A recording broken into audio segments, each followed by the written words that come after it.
मई 2006 Italian police एक organise crime case investigate कर रही थी। Drugs, extortion, the usual underworld stuff. उन्होंने सस्पेक्ट्स के फ़ोन टैप किए और रिकॉर्डिंग सुनते सुनते उन्हें कुछ ऐसा मिला जो उनकी केस से बिल्कुल रिलेटेड नहीं था। फुटबॉल की बातें, रेफरी असाइनमेंट्स की बातें। एक आदमी जो इटली के टॉप रेफरी ऑफिशियल्स को इस तरह कॉल करता था जैसे वो उसके पर्सनल स्टाफ हों। वो आदमी था लुसियानो मोगी, यूवेंटस का जनरल मैनेजर, और दूसरी तरफ लाइन पर थे पियर लुइजी एंड पाओलो बर्गामो, एफआईजीसी के रेफरी डेजिग्नेटर्स, यानी वो दो इम्पोर्टेंट लोग जिनके हाथ में था कि कौन सा रेफरी कौन से मैच में जाएगा। ये रिकॉर्डिंग्स गजेट डेलो स्पोर्ट के पास पहुंची। स्टोरी प्रिंट हुई और इटालियन फुटबॉल, जो अब तक दुनिया की सबसे ग्लैमरस लीग थी, एक झटके में क्राइम सीन बन गई। यह है काल्चियोपोली, और ये समझने के लिए कि ये इतना बड़ा क्यों था, पहले ये समझना होगा कि लोग कौन थे और वो वर्ल्ड कैसा था जिसमें ये सब पॉसिबल हुआ। अर्ली 2000s में सीरिया जेनुइनली दुनिया की बेस्ट लीग थी। चैंपियंस लीग के फाइनल्स में इटालियन क्लब्स थे। रोनाल्डो, शेवचेंको, जिदान, ये सब सीरिया में थे या सीरिया आना चाहते थे। और इस पूरी लीग के ऊपर एक क्लब बैठता था जो लगभग 3 डेकेड से इटली का राजा था, यूवेंटस। 27 सीरिया टाइटल्स, 2004-5 और 2005-6 के back to back championships, Buffon goalkeeper, Del Piero attack में, नेडवेड मिडफील्ड में। ये क्लब सिर्फ डोमिनेंट नहीं था, वो इनएविटेबल लगता था। हर सीज़न का कंक्लूजन पहले से लिखा हुआ लगता था। और अब हम जानते हैं क्यों। लुसियानो मोगी ने यूवेंटस को जेन्युइनली वर्ल्ड क्लास बनाया, ये बात सीधा कहना ज़रूरी है। उसकी ट्रांसफ़र नोट्स एक्सेप्शनल थी, उसकी स्क्वाड बिल्डिंग ब्रिलियंट थी, लेकिन मोगी सिर्फ टैलेंटेड नहीं था, वो डीपली पैरानॉइड भी था। वो जानता था कि इटालियन फुटबॉल में टैलेंट काफ़ी नहीं होता, कनेक्शंस चाहिए, लेवरेज चाहिए, और अगर लेवरेज नेचुरल नहीं मिलता तो बनाना पड़ता है। इटालियन फुटबॉल में रेफरीज डेजिग्नेटर्स की पोजीशन एक्स्ट्राऑर्डिनरी पावर रखती थी। ये लोग डिसाइड करते थे कि कौन सा रेफरी कौन सा मैच ऑफिशिएट करेगा। सरफेस पर ये एक एडमिनिस्ट्रेटिव रूल लगता है, लेकिन प्रैक्टिकली सही रेफरी को सही मैच पर भेजो तो तुम एक क्लब का पूरा सीजन मैनिपुलेट कर सकते हो। कोई ब्लेटेंट चीटिंग नहीं, कोई डायरेक्ट ऑर्डर नहीं, सिर्फ एक फेवरेबल ऑफिशियल यहाँ पर, एक स्ट्रिक्ट ऑफिशियल वहाँ पर, और सीज़न के एंड में पॉइंट्स का डिफरेंस दिखता है। ये सिस्टम मोगी से पहले भी था, मोगी ने बस इसे एक नई हाइट पे ले जाकर खेला। उसके पास पेरेटो था, उसके पास बेर्गामो था, और उसके पास एक फ़ोन था जो हमेशा बिजी रहता था। एसी मिलान के अद्रियानो गेलियानी भी रेफरी ऑफिशियल्स से बात करता था। फियोरेंशिया भी इन्वॉल्व थी, लाजियो भी इन्वॉल्व था। ये सिर्फ यूवेंटस का खेल नहीं था, ये इटालियन फुटबॉल का ऑपरेटिंग सिस्टम था। हर बड़ा क्लब इस नेटवर्क में किसी न किसी तरह कनेक्टेड था। लेकिन मोगी सबसे अग्रेसिव था, सबसे फ्रीक्वेंट था और सबसे अनलकी भी, क्योंकि जब पुलिस ने वो क्राइम केस के लिए फ़ोन टैप किया, उन्हें मोगी की आवाज़ मिली। उसकी अपनी आवाज़, उसके अपने शब्द में, रेफरी ऑफिशियल्स के साथ बात करते हुए, और वो रिकॉर्डिंग अब गजेट डेलो स्पोर्ट के पास थी। पुलिस इटली में एक ऑर्गेनाइज क्राइम इन्वेस्टिगेशन चला रही थी, ड्रग्स, एक्सटॉर्शन, द यूजुअल। उन्होंने कुछ लोगों के फ़ोन टैप किए, और जब वो रिकॉर्डिंग सुनने बैठे तो बीच बीच में उन्हें कुछ और सुनाई दिया। फुटबॉल के बारे में बातें, रेफरी असाइनमेंट्स के बारे में बातें। एक जनरल मैनेजर जो अपेरेंटली रेफरी डेजिग्नेटर्स को इस तरह कॉल करता था जैसे वो अपने सेक्रेटरी को करता हो। ये रिकॉर्डिंग्स लुसियानो मोगी की थी, और दूसरी तरफ थे पियर Luigi Pareto and Paolo Bergamo, एफआईजीसी के वो दो लोग जिनके हाथ में था कि कौन सा रेफरी कौन से मैच में जाएगा। अब समझो इस बात की वेट को। ये कोई एलिगेशन नहीं है, ये कोई राइवल क्लब का प्रोपेगेंडा नहीं है, ये उनकी अपनी आवाज़ थी, ये उनके अपने फ़ोन्स पर, उनके अपने शब्दों में। कन्वर्सेशन में मोगी स्पेसिफिक मैचेस के बारे में बात करता था, स्पेसिफिक रेफरीज के बारे में रिक्वेस्ट करता था। कुछ कॉल्स में वो किसी ऑफिशियल्स की शिकायत करता था जो यूवी के किसी डिसीजन के अगेंस्ट गया था। कुछ कॉल्स में वो डायरेक्टली कह रहा था कि अगली बार ये बंदा नहीं चाहिए। और दूसरी तरफ से बर्गाम और पेरेटो अग्री करते थे, कभी सीधा कभी घुमा के, लेकिन अग्री करते थे। एक कॉल में मोगी ने रेफरी मासिमो दी सांतिस की तारीफ करी थी। डी सैंटिस ने यूवेंटस के फेवर में कई डिसीजंस दिए थे उस सीज़न में। दूसरी कॉल में उसने एक रेफरी के बारे में कहा कि ये बंदा रिलायबल नहीं है। सब टेक्स्ट बिल्कुल क्लियर था। ये कन्वर्सेशन गजेटा डेलो स्पोर्ट के पास पहुंची, इटली का सबसे बड़ा स्पोर्ट्स न्यूज़पेपर। मई 2006 चैंपियनशिप सीज़न ख़त्म होने के कुछ हफ्ते बाद यूवेंटस ने टाइटल जीता हुआ था, बुफोन, डेल पिएरो, नेडवेड सब चैंपियंस थे। और फिर ये स्टोरी प्रिंट हुई।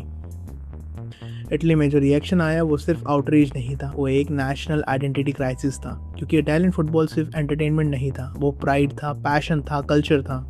और अब वो कल्चर एक क्राइम सीन की तरह लग रहा था। FIGC ने तुरंत इन्वेस्टिगेशन शुरू की। एक स्पेशल ट्राइब्यूनल बैठ गया, एविडेंस सामने था, audio recordings, call logs, timings जो स्पेसिफिक मैचेस से मैच करती थी। प्रोसिक्यूटर्स ने एक पैटर्न स्टैब्लिश किया। जिस मैच से पहले मोगी रेफरी ऑफिशियल से मिलता या बात करता था, उस मैच में यूवेंटस कंसिस्टेंटली फेवरेबल डिसीजंस पाता था। ये कोइंसिडेंस इतना कंसिस्टेंट था, ये कोइंसिडेंस कहना मुश्किल था।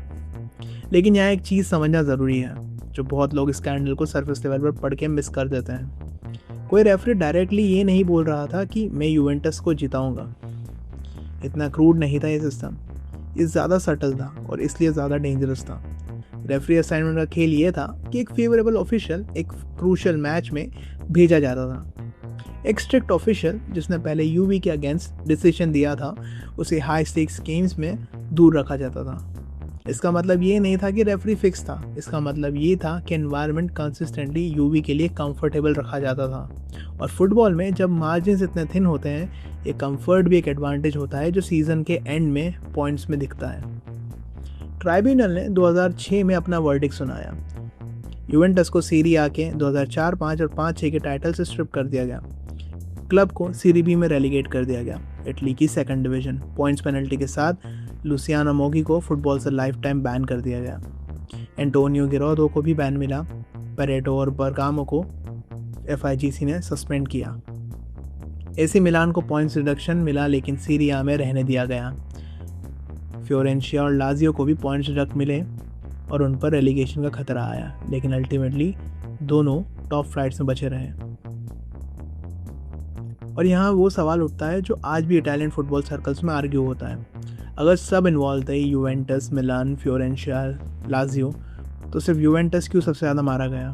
मोगी की कॉल ज़्यादा थी, ये सच था, लेकिन क्या वो इतना बड़ा डिफरेंस था कि एक क्लब को रेलीगेट करो और बाकी के पॉइंट्स डिडक्ट करो और उनको छोड़ दो? मोगी का अपना आर्ग्यूमेंट तो ये था, उसने कहना बंद नहीं किया कि ये सिलेक्टिव जस्टिस था, कि वो अकेला नहीं था इस गेम में, वो सिर्फ सबसे ज़्यादा विजिबल था और विजिबिलिटी ने उसे टारगेट बनाया। दूसरी तरफ ये भी था कि 2004-5 का टाइटल जिस क्लब को दिया गया था वो इंटर मिलान, जो स्कैंडल में प्रैक्टिकली क्लीन निकला था। इंटर के खिलाफ भी कुछ एलिगेशंस आई थी, कुछ कॉल्स थी, लेकिन ट्राइब्यूनल ने उन्हें इनसफिशिएंट पाया। तो एक ऐसी टीम जिसने वो सीज़न दूसरे नंबर पर फिनिश किया था, उन्हें टाइटल दे दिया गया बाय डिफ़ॉल्ट। यूवेंटस के फैंस आज भी इस चीज़ को हजम नहीं कर पाते हैं और ऑनेस्टली ये सिर्फ ब्लाइंड लॉयल्टी नहीं है, इस वर्डिक्ट में जेन्युइनली इनकंसिस्टेंसीज थी जिनका जवाब ट्राइब्यूनल ने कभी नहीं दिया। यूवेंटस सीरी बी में थी, पहली बार अपने 109 साल के इतिहास में। जो प्लेयर्स चाहते तो जा सकते थे, कॉन्ट्रैक्ट क्लॉसेस थी जो उन्हें रेलीगेशन के केस में रिलीज कर सकती थी। इब्राहिमोविच इंटर मिलान चला गया, वही क्लब जिसको यूवी का टाइटल दिया गया था। पैट्रिक वेरा भी गया, एमरसन गया, ज़म्ब्रोता गया, लेकिन जियान लुइजी बुफोन रुका, अलेसांद्रो डेल पिएरो रुका, नेडवेड रुका, कमोरानेसी रुका। इन लोगों के पास हर जगह से ऑफर थे। बुफोन उस वक्त दुनिया का बेस्ट गोलकीपर था। Real Madrid, Barcelona, Manchester United, कोई भी क्लब उसे साइन करता। उसने एक प्रेस कॉन्फ्रेंस में कहा कि वो यूवेंटस के साथ सीरी बी में खेलेगा, क्योंकि ये क्लब सिर्फ तब तुम्हारा नहीं होता जब ये चैंपियन होता है।